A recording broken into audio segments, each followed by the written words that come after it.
मेरे अजीज दोस्तों, आज की यह रूह कंपा देने वाली दास्तान एक बुजुर्ग खातून अम्मी जान की है, जिन्हें रमजान के मुकद्दस महीने में उन्हीं की बहुओं ने घर से निकाल दिया।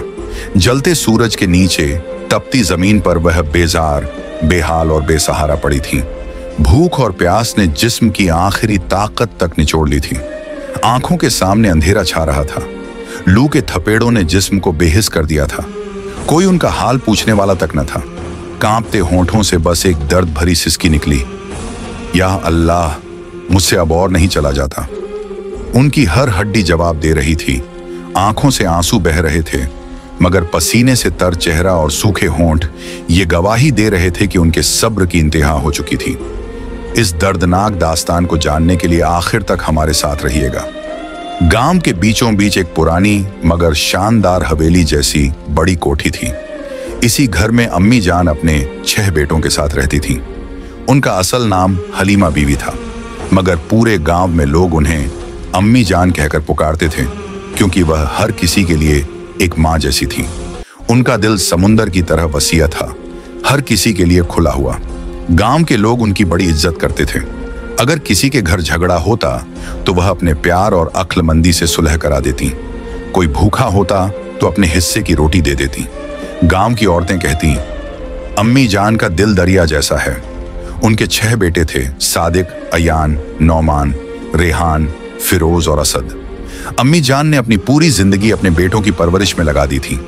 वह खुद भूखी रह जाती, मगर अपने बच्चों को किसी चीज की कमी महसूस नहीं होने देती। वक्त गुजरता गया, बेटे बड़े हो गए और उनके घर में बहुओं के आने का वक्त आ गया। अम्मी जान ने अपनी हैसियत से बढ़कर अपने बेटों की शादियां की, अच्छे घरों से बहुएं लाईं ताकि घर में बरकत आए, खुशियां बढ़ें। जब पहली बहू आई तो अम्मी जान ने अपनी कोठरी छोड़कर उसे सबसे अच्छा कमरा दे दिया। जब दूसरी बहू आई तो खुद अपने हाथों से घर की दीवारें चमकाईं ताकि नई बहू को अच्छा लगे। इस तरह एक एक करके 6 बहुएं घर में आ गईं। शुरुआत में सब कुछ ठीक था, घर में रौनक थी, हर तरफ चहल पहल थी। मगर धीरे धीरे अम्मी जान को महसूस हुआ कि अब बहुएं उन्हें पहले जैसा नहीं मानती। जो बहुएं शादी से पहले बड़ी मीठी बातें करती थीं, अब तीखे बोल बोलने लगी थीं। अगर अम्मी जान कुछ कहती तो बहुएं तंज से कहती, अब तो हम भी इस घर की मालकिन हैं, हर चीज आपके हिसाब से थोड़ी चलेगी। पहले अम्मी जान को लगा कि यह सिर्फ छोटी मोटी नोकझोंक है, मगर उन्हें क्या पता था कि यह छोटे छोटे ताने एक दिन जुल्म की शक्ल इख्तियार कर लेंगे। अब घर की फिजा बदलने लगी थी। पहले जहां उनके खाने पीने का पूरा ख्याल रखा जाता था, अब उन्हें वक्त पर खाना भी नहीं मिलता था। पहले बहुएं अदब से पेश आती थीं, अब कोई सीधे मुंह बात तक नहीं करता था। पहले बेटे हर छोटी बड़ी बात में उनकी राय लेते थे, अब बीवियों के कहने पर कहते, अम्मी अब आप बूढ़ी हो गई हैं, हर चीज में दखल मत दिया कीजिए। फिर एक दिन अम्मी जान को तेज बुखार हो गया। कमजोरी की वजह से वह उठ भी नहीं पा रही थी। उन्होंने छोटी बहू से कहा, बेटी जरा पानी दे दो, बहुत प्यास लगी है। छोटी बहू झुंझलाकर बोली, इतना काम करते करते मेरी कमर टूट गई है और आपको बस हुक्म चलाने की पड़ी है। अगर इतनी तकलीफ हो रही है तो बेटों से कहिए आपके लिए अलग से नौकरानी रख लें। तीसरी बहू ने तो हद ही कर दी, अम्मी जान अब आप अपनी आखिरी उम्र में आराम कीजिए, हमसे घर के कामों की उम्मीद मत रखिए। अम्मी जान हैरान रह गईं। जिन बेटों के लिए उन्होंने अपनी पूरी जिंदगी कुर्बान कर दी, उन्हीं के घर में उनके लिए अब कोई जगह नहीं बची थी। जब बेटे घर लौटे तो बहुओं ने बड़ी आसानी से कह दिया, अरे ये तो बस हल्का सा बुखार है, बुढ़ापे में तो आए दिन ऐसा होता ही रहता है। किसी ने अम्मी जान का हाल तक न पूछा। उन्होंने खुद ही कांपते हाथों से पानी उठाया, बिस्मिल्लाह कहकर पिया और रुंधी हुई आवाज में अल्लाह से फरियाद की, या अल्लाह तू ही मेरा सहारा है। कई दिनों की तकलीफ के बाद अल्लाह के करम से उनकी तबीयत कुछ बेहतर हुई। उसी दौरान रमजान का मुकद्दस महीना शुरू हो गया। रमजान हमेशा से अम्मी जान के लिए सबसे प्यारा वक्त होता था। बचपन से ही वह इस मुबारक महीने का बेसब्री से इंतजार करती थी। इस बार भी जैसे ही पहली रमजान का चांद नजर आया, उनके चेहरे पर एक अजीब सुकून छा गया। उनकी आंखों से आंसू छलक पड़े। या अल्लाह, तूने मुझे एक और रमजान देखने की तौफीक दी, तेरा लाख लाख शुक्र। उन्होंने खुद को धीरे धीरे संभाला और सहरी की तैयारी में लग गईं। हालांकि अब उनका जिस्म पहले जितना मजबूत नहीं रहा था, मगर दिल में अल्लाह की मोहब्बत का जोश बरकरार था। लेकिन जैसे ही बहुओं ने देखा कि अम्मी जान रोजा रखने की तैयारी कर रही हैं, उन्हें ये बात जरा भी पसंद नहीं आई। बड़ी बहू ने ताने मारते हुए कहा, इस उम्र में रोजे रखने की क्या जरूरत है? अब तो तुमसे चला भी नहीं जाता, फिर भी इतनी जिद्दा। दूसरी बहू बोली, अगर रोजा रखना ही है तो घर के कामों में भी हाथ बटाओ, सारा बोझ हमारे सिर पर मत डालो। वह जानबूझकर अम्मी जान को तंग करने लगी। कभी सहरी की चीजें वक्त पर ना देती, कभी उनका खाना छुपा देती, तो कभी खाने में इतना नमक ज्यादा कर देती कि वह खा भी ना पाती। जब अम्मी जान इबादत के लिए बैठती तो कोई ना कोई बहू बहाना बनाकर उन्हें परेशान करने आ जाती। एक दिन अफ्तार के बाद अम्मी जान बहुत कमजोरी महसूस कर रही थी। उन्होंने छोटी बहू से कहा, बेटी जरा सा पानी दे दो, बहुत कमजोरी लग रही है। छोटी बहू ने पानी तो ला दिया, मगर हिकारत से बोली, अगर रोजे रखने का इतना ही शौक है तो सहने की भी आदत डालो, बार बार हमें हुक्म मत दिया करो। अम्मी जान का दिल बहुत दुखा, मगर उन्होंने सब्र किया। जब भी बहुएं उन्हें सताती, वह बस एक ही जवाब देती, अल्लाह सब देख रहा है। मेरा रोजा सिर्फ भूखा रहने के लिए नहीं, बल्कि सब्र करने के लिए भी है। उनकी ये बात सुनकर बहुओं को और गुस्सा आ जाता, मगर अम्मी जान हर बार अल्लाह का नाम लेकर सब कुछ बर्दाश्त कर लेती। जब वह अफ्तार के लिए हाथ उठाकर दुआ मांगती तो उनकी आंखों से अश्कों की धार बहने लगती। उनकी बस एक ही फरियाद होती, या अल्लाह मुझे हिम्मत और ताकत अता फरमा ताकि मैं तेरी इबादत से दूर ना हो जाऊं। लेकिन बहुओं का जुल्म बढ़ता ही जा रहा था। अब जब अम्मी जान नमाज पढ़ने बैठती तो बहुएं जानबूझकर अपने छोटे बच्चों को उनके पास छोड़ देती। मासूम बच्चे चीखते, रोते, झगड़ते और अम्मी जान को मजबूर होकर इबादत छोड़नी पड़ती। बहुएं तंज कसती, अम्मी जान जरा इन बच्चों को संभाल लेना, हमें बहुत सिरदर्द हो रहा है। बड़ी बहू हर रोज यही बहाना बनाकर अपने कमरे में जा लेटती। छोटी बहू कहती, अम्मी जान हमें बहुत थकान हो रही है, जरा खाना बना देना, और फिर बेफिक्री से मोबाइल लेकर बैठ जाती। अम्मी जान खुद भी कमजोर थी, लेकिन किसी तरह घर के सारे काम निपटा देती। फिर भी बहुओं को कोई ना कोई शिकायत करने का मौका मिल ही जाता। अम्मी जान दाल में नमक ज्यादा क्यों है? अम्मी जान बच्चे गिर गए थे, आपने ध्यान क्यों नहीं दिया? अम्मी जान हमें अपने ही घर में सुकून नहीं मिलता। सबसे दर्दनाक बात यह थी कि अब उनका छोटा बेटा भी बहुओं की तरफ था।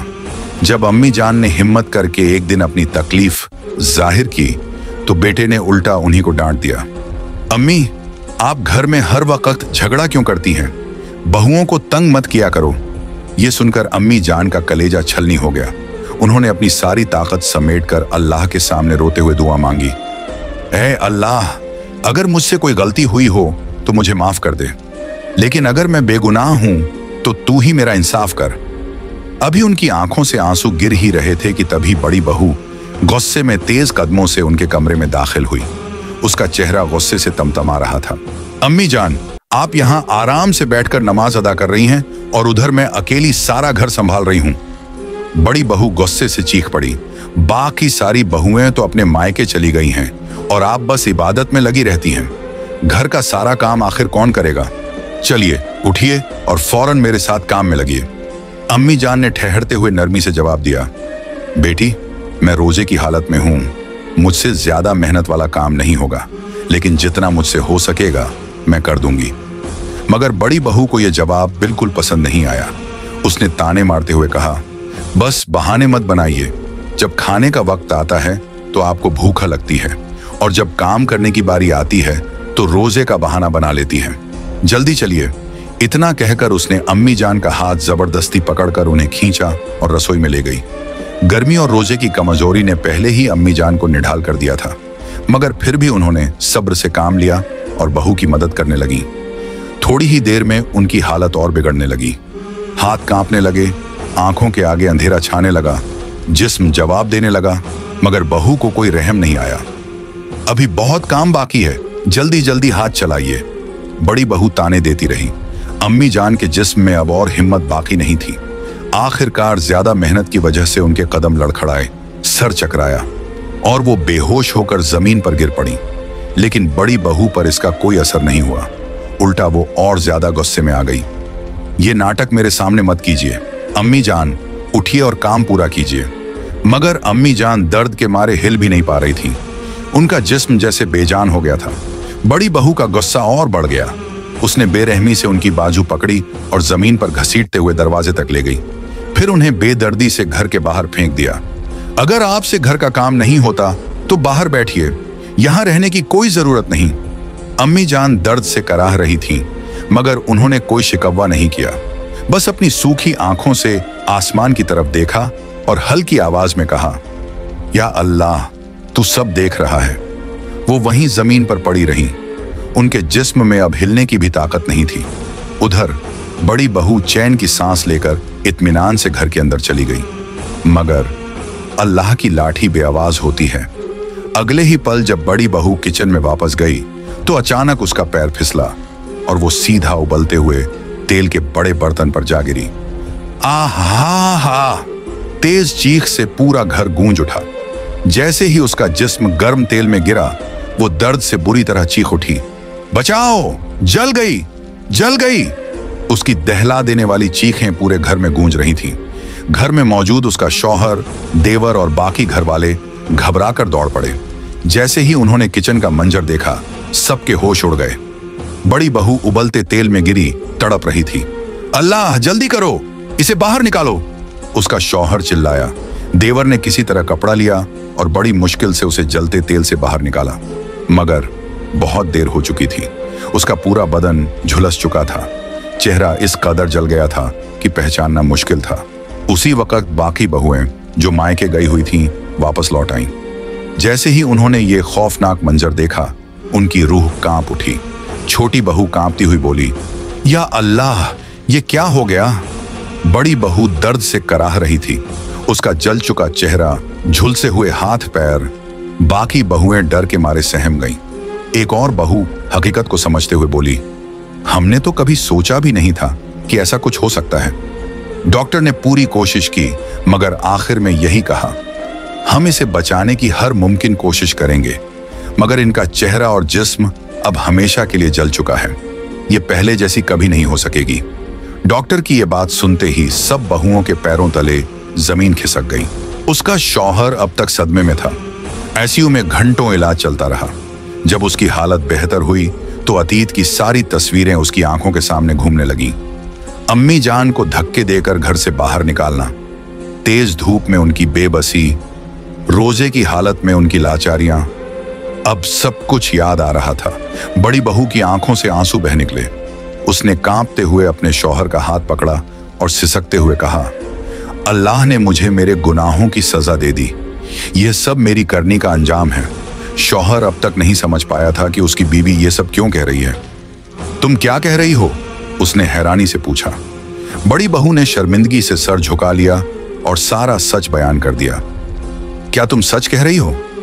शौहर के मुंह से बस यही लफ्ज निकले, हाँ, मैंने अम्मी जान पर बहुत जुल्म किए और अल्लाह ने मुझे इसी दुनिया में सजा दे दी। जाओ, उन्हें ढूंढ कर लाओ। मैं उनके कदमों में गिरकर माफी मांगूंगी। अब घर के हर फर्द को एहसास हो रहा था कि उन्होंने कितनी बड़ी गलती की है। सारे घर वाले अम्मी जान को ढूंढने निकल पड़े। कहीं वो बेहोश न हो गई हों। छोटी बहू घबराकर बोली, गर्मी बहुत थी। सूरज की तपती हुई किरणें जमीन को झुलसा रही थीं। हर कोई गली, मोहल्ले और खेतों में दौड़ने लगा, मगर अम्मी जान कहीं नजर नहीं आई। तपती दोपहर, भूख और प्यास से बेहाल, कमजोर और लाचार, आखिरकार वो एक पेड़ के नीचे गिर पड़ी और बेहोश हो गईं। जब उनके बेटे और बहुएं उन्हें ढूंढते हुए वहां पहुंचे तो अम्मी जान की हालत देखकर उनके होश उड़ गए। अम्मी जान! बड़े बेटे ने दौड़कर उन्हें गोद में उठा लिया।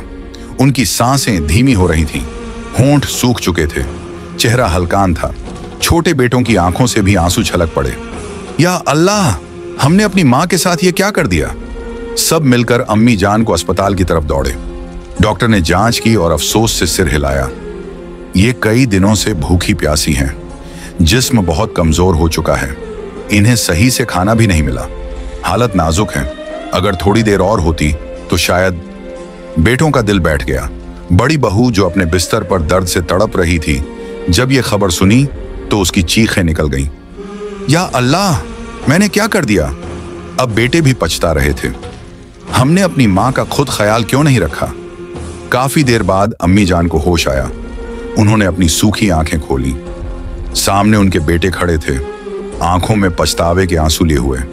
बड़ा बेटा उनके पास आया, उनका हाथ थामा और रुंधे गले से बोला, अम्मी जान, हमें माफ कर दीजिए, हम आपकी हालत से अनजान रहे। हमें नहीं पता था कि घर में आपके साथ क्या हो रहा है। छोटे बेटों ने सिर झुका लिया।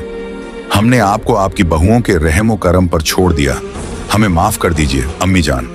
अम्मी जान ने नजरें उठाईं और कमजोर आवाज में कहा, बेटा, अल्लाह सब देखता है, मेरे लिए रोने की जरूरत नहीं, बस सबक लो और आगे से किसी पर जुल्म मत करना। अम्मी जान के लफ्ज सुनकर घर के हर शख्स का सर शर्म से झुक गया। थोड़ी देर बाद उन्होंने अपने बड़े बेटे से कहा, बेटा, मुझे मेरी बहू के पास ले चलो, मैं उसे देखना चाहती हूँ। बेटों की आंखों में फिर आंसू आ गए। उन्हें अपनी मां की दरियादिली पर यकीन नहीं हो रहा था।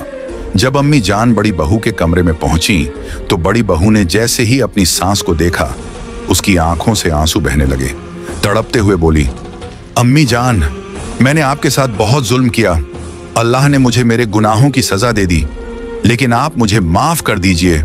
उसने कांपते हाथों से अम्मी जान के पांव पकड़ने की कोशिश की, मगर अब उसके हाथों में इतनी ताकत नहीं बची थी।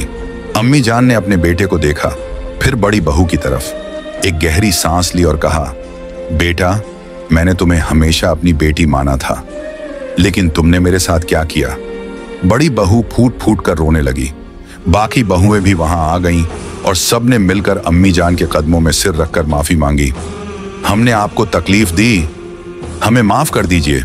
अम्मी जान ने अपनी आंखें बंद की, दिल ही दिल में अल्लाह से दुआ की, या अल्लाह, मैंने अपनी तरफ से सबको माफ किया, अब तू भी इन्हें हिदायत दे। उस दिन से पूरे घर का माहौल बदल गया। बेटों को अपनी मां की अहमियत समझ में आ गई। बहुओं ने अब अम्मी जान की देखभाल शुरू कर दी, मगर बड़ी बहू के चेहरे और जिस्म पर जले के निशान हमेशा के लिए रह गए। अब जब भी वो आईने में खुद को देखती तो अपने की पर पछताती, काश मैंने अम्मी जान पर जुल्म न किए होते। अब वो रोजा रखती, नमाज पढ़ती, अल्लाह से माफी मांगती, मगर जो हो चुका था उसे बदला नहीं जा सकता था। अल्लाह के बंदों पर जुल्म मत करो, वरना अल्लाह का इंसाफ बहुत सख्त होता है। माँ बाप की इज्जत करो, उनका दिल मत दुखाओ, वरना अल्लाह की सजा इसी दुनिया में देखने को मिलेगी। अगर किसी से गलती हो जाए तो जल्दी तौबा कर लेनी चाहिए ताकि अल्लाह माफ कर दे।